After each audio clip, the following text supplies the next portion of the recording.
மக்களுடைய இந்த துன்பத்தை அன்பினால் தவிர வேறு எதனாலும் மாற்ற முடியாது. அதற்கு சிறந்த உதாரணமாக இன்று பல காணாமல் போடும் குடும்பங்கள் உண்மையிலே எங்களது குடும்பமாக இன்றைக்கு மாறிக்கொண்டிருக்கின்றனர். அவர்களுக்கு வீடுகளுக்கு செல்லுகின்ற பொழுது, அவர்களோடு உரையாடுகின்ற பொழுது, அவர்கள் வீட்டில் ஒரு தேநீரை அருந்துகின்ற பொழுது உண்மையிலேயே அந்த வகையான செயற்பாடு. விசேடமாக ஒரு சில வார்த்தைகளை நான் கூறினால் நல்லென்று நினைக்கின்றேன். விசேடமாக எங்களுக்கு எல்லோருக்குமே தெரியும் இன்று இந்த நிகழ்வை நாங்கள் ஏன் நடத்துகின்றோம். அப்போ இந்த நிகழ்வு என்பது இன்று நேற்று நடைபெற்றதும் அல்ல, அது மாதிரி எங்களுடைய அரசாங்கத்தின் கீழ் இடம்பெற்றதும் அல்ல. இன்றைக்கு அது 30-40 வருடங்களுக்கு மேலாக இந்த பிரச்சனை புரையோடி போயிருக்கின்ற பிரச்சனை. அப்போ 30-40 வருடங்களுக்கு மேலே மாத்திரமல்ல, இது ஒரு புறத்தில் நாங்கள் திரும்பி பார்க்கின்ற பொழுது தென்னிலங்கையில் வருவோமாக இருந்தால் 1971ஆம் ஆண்டு காணாமல் போனவர்கள் இன்றும் கண்டுபிடிக்கப்படாமல் இருக்கிறார்கள். 1987ஆம் ஆண்டு 89ஆம் ஆண்டு காலப்பகுதியில் சுமார் தென்னிலங்கையில் 70,000த்துக்கு அதிகமானவர்கள் கொன்றொழிக்கப்பட்டார்கள். தோழர் அனுர தோழருடைய பெரிய சகோதரன் 88ஆம் ஆண்டு காணாமல் போய் இன்னமும் அவரது தாயார் தனது பெரிய மகன் இன்று வருவார் நாளை வருவார் என்ற போதி பூஜா நடாத்தி கொண்டிருக்கிறார். எனக்கு ஞாபகம் இருக்கின்றது, எங்களோடு இருந்த பேராதனை கேம்பஸில் இருந்த டாக்டருக்கு படித்த ஒரு சிங்கள மாணவன் அன்று காணாமல் போய்விட்டான். அவருடைய வீடு அட்டனியில் இருக்கின்றது. நான் சென்றால் இன்னும் அவரது தாயார் அந்த போதி பூஜா செய்து கொண்டு, இல்லை எனது மகன் இறக்கவில்லை, அவர் வருவார் என்று பார்த்து. அதே போன்று தென்னிலங்கையின் மறுபுறத்தில் நாங்கள் பார்க்கின்ற பொழுது அங்கு இருக்கின்ற சிங்கள மக்கள் மத்தியில் இராணுவ வீரர்களும் காணாமல் இருக்க அவர்கள் மத்தியில் எதிர்பார்ப்பு இருக்கின்றது. இல்லை, எங்களுடைய பிள்ளை வருவார் என்று பார்த்து கொண்டிருக்கின்றார்கள். அதே போன்று இங்கு நாங்கள் தேடி பார்க்கின்ற பொழுது அதே பாணியில் இன்றைக்கு வடகிழக்கில் இருக்கின்ற ஆயிரக்கணக்கான இளைஞர்களை காணாமல் ஆக்கிவிட்டு அல்லது வலிந்து காணாமல் ஆக்கப்பட்டு, அதாவது கைது செய்யப்பட்ட பிறகும் அல்லது ஒப்படைக்கப்பட்டதன் பிறகும் காணாமல் போனவர்களை பற்றி தேடி அலைகின்ற, தெரிகின்ற, போராடுகின்ற, தாங்களது பிள்ளைகளுடைய படங்களை கையில் வைத்து கொண்டு இன்னும் அழுகின்ற குளறுகின்ற எங்களுடைய தாயார்களை இன்னும் காணக்கூடியதாக இருக்கிறது. அப்போ அந்த வகையில் எங்களுக்கு தேவை இருக்கின்றது. இந்த பிரச்சனை என்பது இன்றைக்கு நாங்கள் 1981ஆம் ஆண்டு காலத்திலிருந்தே நாங்கள் இதை திரும்பி பார்க்கக்கூடியதாக இருக்கிறது. அப்போ இந்த பிரச்சனைக்கு தீர்வு என்ன? அந்த வகையில் பார்க்கின்ற போது தோழர்களே, விசேடமாக நாங்கள் எங்களுடைய அரசாங்கம் அனுர தோழர் அன்றைக்கு இந்த அரசாங்கத்தை அமைக்கின்ற பொழுதே நாங்கள் குறிப்பிட்ட ஒரு விடயம் இருக்கிறது. மக்களுடைய இந்த துன்பத்தை அன்பினால் தவிர வேறு எதனாலும் மாற்ற முடியாது. அதற்கு சிறந்த உதாரணமாக இன்று பல காணாமல் போடும் குடும்பங்கள் உண்மையிலே எங்களது குடும்பமாக இன்றைக்கு மாறிக்கொண்டிருக்கின்றனர். அவர்களுக்கு வீடுகளுக்கு செல்லுகின்ற பொழுது, அவர்களோடு உரையாடுகின்ற பொழுது, அவர்கள் வீட்டில் ஒரு தேநீரை அருந்துகின்ற பொழுது உண்மையிலேயே அந்த வகையான செயற்பாடு. இன்று காலையில் எங்களுடைய அமைச்சர் அரசன் நாணயக்கார் அவர்கள் காலையில் சென்றார்கள். நமக்கு எல்லோருக்குமே தெரியும், அந்த செஞ்சோலையில் இறந்து போன அல்லது செஞ்சோலை என்பது எங்களுடைய அநாதை இல்லத்தை பற்றி தெரியும். அப்போ அங்கு வாழுகின்ற பிள்ளைகளுக்கு என்ன நடந்தது என்று நாங்கள் தேடி பார்த்தோமா? இல்லை. ஆனால் இன்று காலை அதிலிருந்து 18 பிள்ளைகளை தெரிவு செய்து அவர்கள் இன்றைக்கு குடும்பமாக மாறியிருக்கின்றார். 50 லட்சம் ரூபாய் பெறுமதியான வீட்டு திட்டத்தை ஒப்படைத்தார். அதில் 3 பேர் இருக்கின்றார்கள், அவர்கள் குடும்பம் காணாமல் போய்விட்டது. அவர்களுக்கும் சேர்த்தே இதை நாங்கள் செய்திருக்கின்றோம். மறுபுறம் கடந்த காலங்கள் எங்களுடைய எம்பி இளங்குமரன் அவர்கள் இந்த காணாமல் போன குடும்பங்களை வீடு வீடாக தேடி செல்லுகின்ற ஒரு வேலையை ஆரம்பிச்சு. அதெல்லாம் பெரிய பேப்பரில் வெளியில் வராது, டிவியில் வெளியில் வராது. இன்றைக்கும் கூட நாங்கள் சொல்லுகின்றோமே, வேறு எதுவும் இல்லை. இங்கே இருக்கின்ற காணாமல் போன எங்களுடைய மக்களுடைய வேதனைகள் என்னவென்று எங்களுக்கு தெரியும். என்னோடு இருந்த பல தோழர்கள் தோழிகள் படுகொலை செய்யப்பட்டார்கள், காணாமல் ஆக்கப்பட்டார்கள். இன்றும் அவர்களுடைய குடும்பம் நெருக்கடியான நிலையிலே இருக்கிறது. 1987 ஆண்டு 89 காலப்பகுதியில் நானும் ஒரு போராட்ட களத்திலிருந்து அன்றைய காலகட்டத்தில் 70,000 சகாக்கள், எங்களுடைய சகாக்கள் கொல்லப்பட்டார்கள். எங்களுடைய தலைவராக இருக்கின்ற ரோகண விஜயவீரா கூட உயிரோடு புரல்ல கணத்தில் பேனரில் போட்டு எரிக்கப்பட்டார். அபகரான பல தலைவர்கள் கொல்லப்பட்டார்கள், சித்திரவதைக்குள்ளானார்கள், சிறை அடைக்கப்பட்டார்கள். சிறைக்கு அடைக்கப்பட்ட சிறை வாழ்க்கை என்பது அது சித்திரவதை வாழ்க்கையை விட மிக அகூரமான வாழ்க்கை. எல்லாவற்றையுமே அனுபவித்தவர்கள் என்ற வகை. அப்போ இன்றைக்கு தெரியும், 2009 ஆண்டு மே மாதம் 18ஆம் தேதி யுத்தம் முடிவுக்கு வருகின்றது. அன்றிலிருந்து இன்று வரைக்கும் நாங்கள் திரும்பி பார்க்கின்ற பொழுது இந்த பிரச்சனைக்கு இன்னமும் இந்த பிரச்சனையை வைத்து அரசியல் செய்கின்ற ஒரு சிலரும் இருக்கின்றார். உதாரணத்துக்கு ஒன்றை நான் சொல்லிவிட்டே போகின்றேன். நம்முடைய தமிழரசு கட்சியில் இருக்கின்ற சுமந்திரன் அவர்கள் இப்போ எல்லா இடம் போகிறார். நல்ல போகணும், காணாமல் போனவர்களாக போகிறார். காணி வெடிப்பா போகிறார், கதைக்கிறார். இதே சுமந்திரன் கடந்த 2019 ஆண்டு அரசாங்கத்தில் இருக்கின்ற போது வீட்டத்தில் நான் பார்த்த ஒரு வீடியோ ஒன்று இருக்குது. காணி வெடிப்பு சம்பந்தமாக பேசக்கூடாது. காணி வெடிப்பு சம்பந்தமாக பேசினா தென்னிலங்கை குழந்துவிடும், தென்னிலங்கையில் பிரச்சனை வரும், அந்த பிரச்சனை வந்தால் இந்த அரசாங்கம் வீழ்ந்துவிடும், அதனால் மைத்திரியும் ரணிகளையும் பாதுகாக்க வேண்டும் என்ற தோரணையில் கருத்து சொல்கிறான். நேற்று முன்னாள் பலாலிக்கு வந்தார். பலாலிக்கு வந்து என்ன சொல்கிறாங்க, பலாலியில் மக்கள் போராடுறாங்க.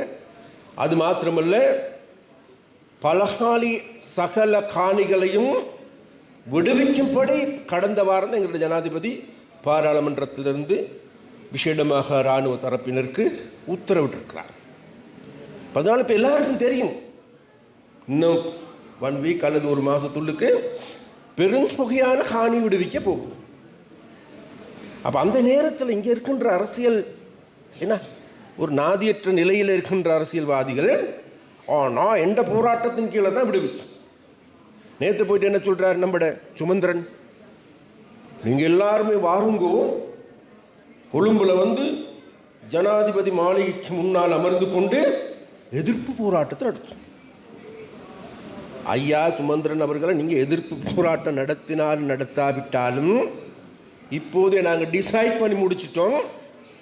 கடந்த காலத்தில் பலாலியில் இருக்கின்ற கிழக்கு புறத்தில் இருக்கின்ற காணிகள் கடந்த காலத்தில் விவசாயம் செய்வதற்காக விடுவிக்கப்பட்டுச்சு. ஆனால் அங்கே வீடு கட்ட முடியாது. நாங்கள் இப்போ முடிவெடுத்துருக்கிறோம், அதுகளுக்கு வீடு கட்டுறதுக்கு அனுமதி மக்களுக்கு கொடுக்கும். அது மாத்திரமல்ல, மேற்கு புறமாக இருக்கின்ற காணியில் குறும்பாச்சட்டி பிரதேசத்தில் இருக்கின்ற காணி விடுவிக்கப்படும். அது மாத்திரமல்ல, அனுரத்தோடு சொன்னார், அதாவது இந்த காணி விடுவிப்பின் போது 1981 ஆண்டு 88 ஆண்டு காலங்களில் சுவீகரிக்கப்பட்ட காணி. அப்போ அன்றைக்கு கேட்டார், இந்த காணி ஏர்போர்ட்டுக்கு வழங்கப்பட்ட காணிகளை வந்து நட்டேடு கொடுக்குறீங்களா? அப்போ அங்கே இருக்கின்ற அதிகாரி, சார் நாங்கள் நட்டேடு கொடுக்க போகிறோம், எந்த விலை என்ன என்ன என்ன மதிப்பீட்டின்படி கொடுக்க போகிறோம், என்ன வெலிவேஷன் இருக்கும், அப்போ தற்காலிக வெலிவேஷனில் நாங்கள் கொடுக்க போகிறோம்னு சொன்னாங்க.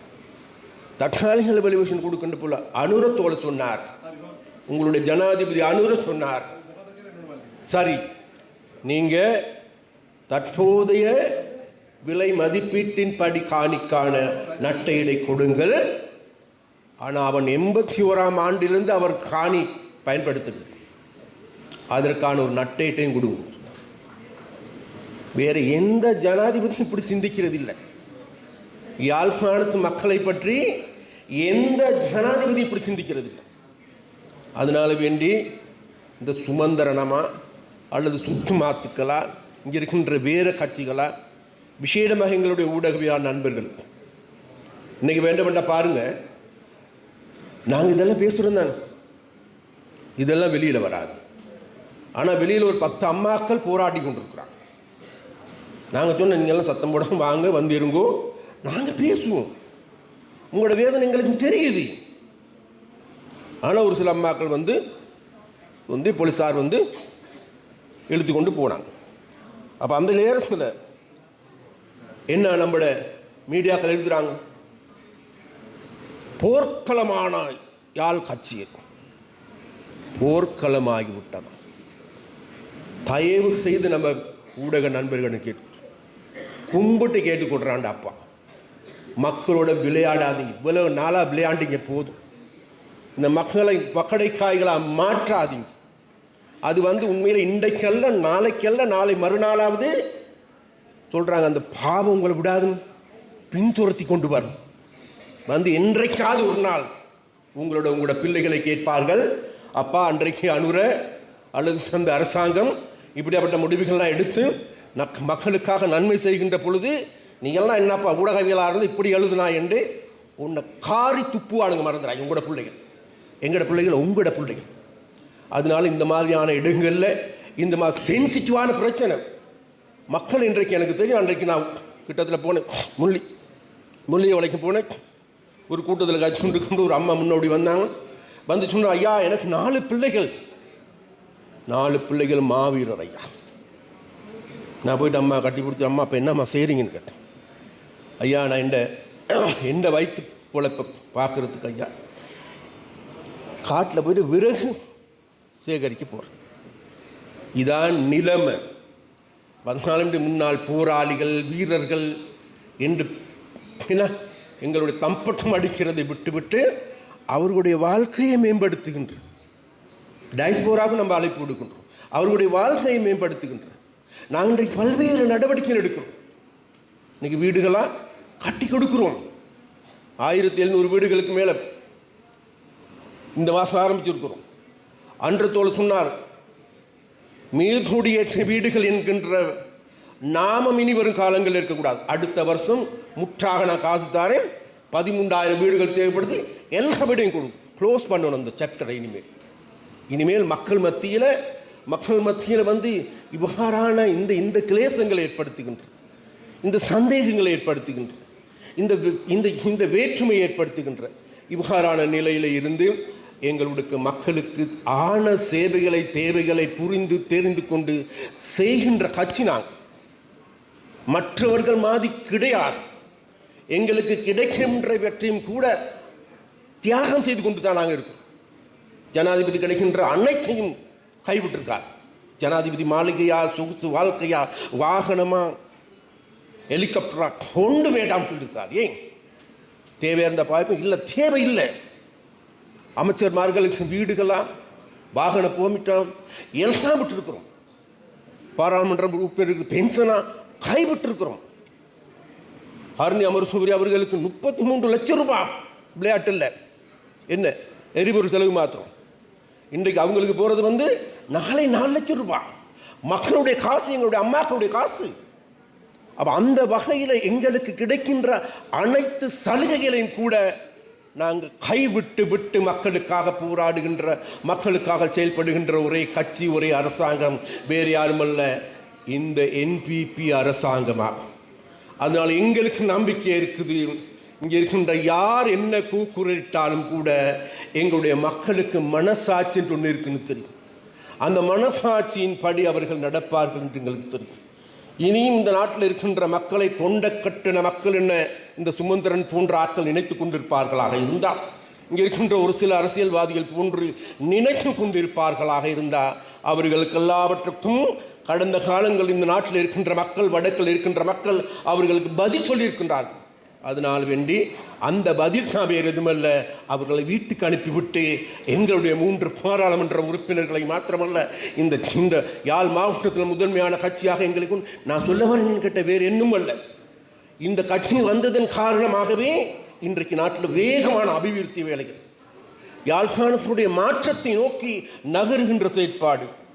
அந்த செயற்பாட்டின் ஊடாக விசேடமாக இந்த காணாமல் போனவர்கள் தொடர்பாக, வலிந்து காணாமல் ஆக்கப்பட்டவர்கள் சம்பந்தமாக, எங்களுடைய தலைவன் கொல்லப்பட்ட போதும் கூட அதற்கும் கூட நாங்கள் இன்னைக்கு விசாரணை குழு அமைக்கிறோம். 70,000 சகாக்கள் எங்களோட பக்கத்தில் இருந்து செத்து போனவர்கள் இருக்க, அவர்களுக்கான விசாரணை குழுக்கள் அமைக்கவில்லை, அவர்களுடைய குழிகளை தோண்டவில்லை. எங்களுக்கு எல்லோருக்குமே தெரியும், ஆம்பிலிப்பட்டி என்ற பிரதேசத்தில் 47 மாணவர்கள் ஒரே குழியில் போட்டு புதைக்கப்பட்டார்கள், ஒரே பாடசாலை சூரிய கந்தையில். அப்போ அந்த மாணவர்களை பற்றி இன்னும் விசாரிக்கவில்லை. அவ்வாறு தென்னிலங்கை முழுவதும் இருக்கின்றது. ஆனால் நாங்கள் செம்மணியில் புதைக்கப்பட்ட மக்களுடைய எச்சங்களை தேடி கண்டுபிடிப்பதற்கு ஏதுவான நடவடிக்கைகள், நிதியா, தேவையா, பாதுகாப்பா, எல்லாவற்றையும் நாங்கள் பெற்றுக் கொடுக்கிறோம். ஏன்? அதாவது எங்களுடைய உடல் காயங்களுக்கு மருந்து போடலாம். தமிழ் மக்களுக்கு நிற்கிறது உளக்காயம். அந்த உளக்காயங்களுக்கு அன்பை தவிர மருந்து கிடையாது. அந்த அன்பு என்கின்ற செயற்பாட்டை சுமந்து கொண்டு நாங்கள் இன்றைக்கு மக்கள் மத்தியில் வந்து கொண்டிருக்கின்றோம். அதை சுமந்து வந்திருக்கின்ற இன்றைக்கு எங்களுடைய அரசன நாணயக்கார் அவர்கள் இருக்கின்ற மிகவும் நல்ல தோழர், இடதுசாரித்துவம் நிறைந்த தமிழ் மக்கள் மீது அன்புள்ள நபர். எங்களுடைய அரசாங்கம் அப்படி, எங்களுடைய அமைச்சர்கள் அப்படி. முன்ன இப்படி அமைச்சர்கள் நீங்கள் பார்த்துருக்க மாட்டீங்க. முன் அமைச்சர்மார்கள் வருகின்ற பொழுது வாகனம் வரும், போலீஸ் வருவான், எஸ்டிஎஃப் வருவான், எல்லாத்தையும் புடை சூழ வந்து கொண்டிருப்பார்கள். நாங்களும் இந்த கடந்த 2 வருஷம் அமைச்சு செய்கிறோம். கண்டிருக்கல இன்றைக்காவது அப்படி. ஏன் இன்றைக்கும் சுமந்திரனுக்கு பின்னுக்கால எல்லாம் எஸ்டிஎஃப்காரன் பின்னுக்கால வராங்க. நான் அமைச்சராக இருக்கிறேன், ஒரு போலீஸ்காரன் எனக்கு பின்னுக்கால வர மாட்டான். ஏன்? எங்களுக்கு இருக்கின்ற நம்பிக்கை தான் வேறு எதுவும். நாங்கள் மக்களுக்கு துரோகம் செய்ய போகிறதில்லை, மக்களை ஏமாற்ற போகிறதில்லை. அந்த வகையில் தோழர்களே, விசேடமாக எங்களுடைய காணாமல் போன எங்களுடைய அன்பார்ந்த சகோதரர் நாங்கள் கேட்டுக்கொள்கின்றோம். உங்களுடைய வேதனைகளை உணர்ந்து கொண்டிருக்கின்றோம், புரிந்து கொண்டிருக்கின்றோம்.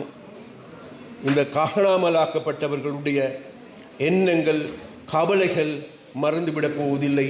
அதை நாங்கள் எங்களுடைய கவலையாக கருதி அதற்கான தீர்வினை தேடுவதற்கு உங்களோடு நாங்கள் ஒன்று சேர்ந்து ஒரு பயணத்தை செல்வோம் என்று கேட்டுக்கொண்டு உங்களிடமிருந்து விடைபெறுகின்றேன். நன்றி, வணக்கம். மேலதிக செய்திகளுக்காக எமது யூடியூப் தளத்தை சப்ஸ்கிரைப் செய்யுங்கள்.